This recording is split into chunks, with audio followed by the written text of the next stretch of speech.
Today, we're going to review the Master Model G22 airbrush. We're going to find out if this is one of the airbrushes that are worth having, or whether you should spend your hard-earned money on or not. I happen to buy, play with, and touch a lot of different airbrushes. I didn't really need any new airbrushes, but this week I happen to buy 3 new airbrushes for us to do some reviews on. You did what? Okay, so this is basically the way it's going to come in a plastic box like this. Maybe jumble around a little bit. From an external standpoint, it's got a decent heft to it, so it doesn't feel like a cheap piece of garbage. The bowl is very deep and pretty easy to get there and clean. Pretty happy with that. I expect that the chrome will all wear away to brass, but that's not anything I'm not accustomed to with pretty much every airbrush I own. Despite that cup being a little bit, some people might not like that. Despite it being pulled back like that, I still find enough room for my finger to get in there for the way I hold the trigger, so I can't ding that. For me, some people may not like the placement of the cup, but that's really down to personal preference. We'll do a full disassemble on this. First off, we're going to take off the cap, and then we're going to pull off the nozzle cap, handle, remove the needle,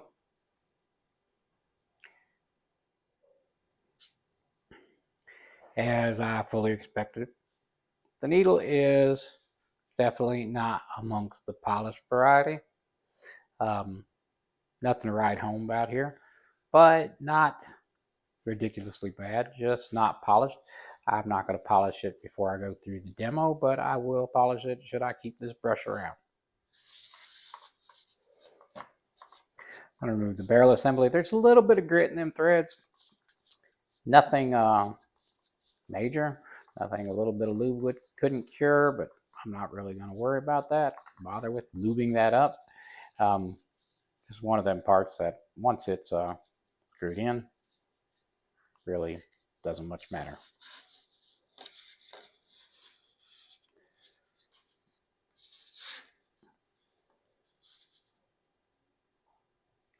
So, typical 2-piece trigger.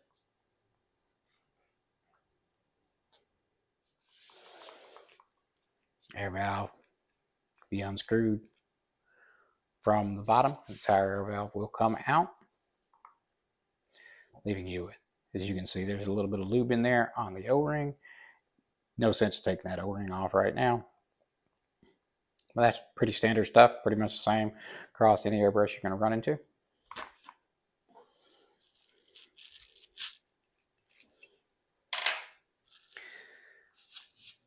Don't recommend doing this any more than you have to, but I'm going to go ahead and take the nozzle out.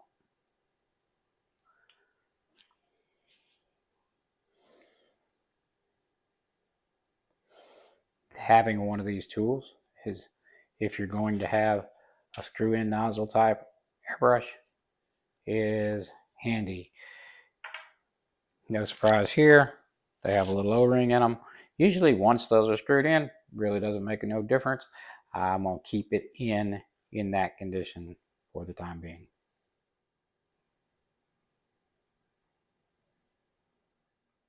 Remove the packing screw so that I can confirm if indeed, and you probably won't be able to see it, but that is indeed a Teflon screw. I do not a Teflon packing. However, it is not the captured kind. So I'll have to get a tool to be able to get that to pull out, and I'll have to do that at another time. These tools are very, very handy. I got these two. I had a spray gunner, and I got these with some spare needles off of Amazon. I'll leave you guys some links.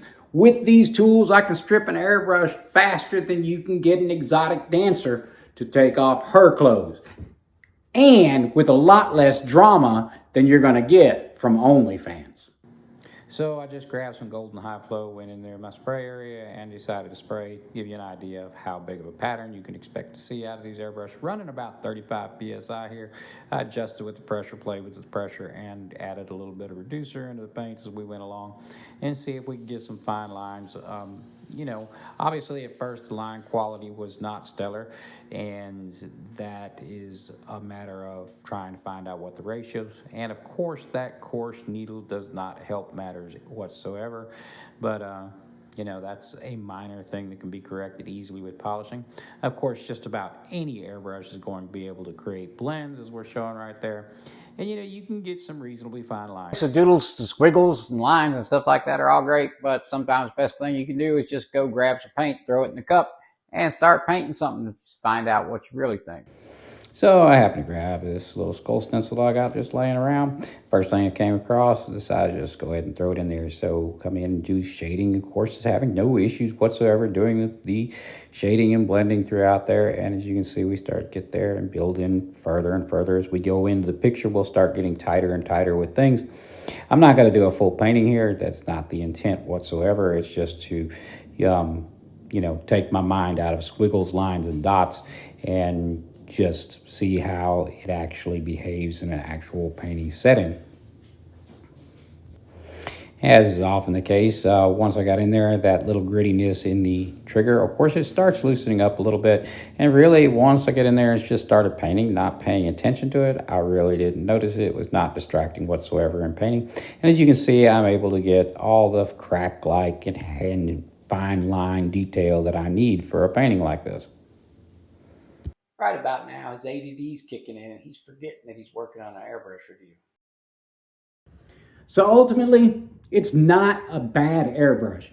I've put some airbrushes in my hand that were total garbage. The last master airbrush I reviewed, I thought was total trash. A different style of airbrush, and I pretty much was clear about what I thought of that airbrush.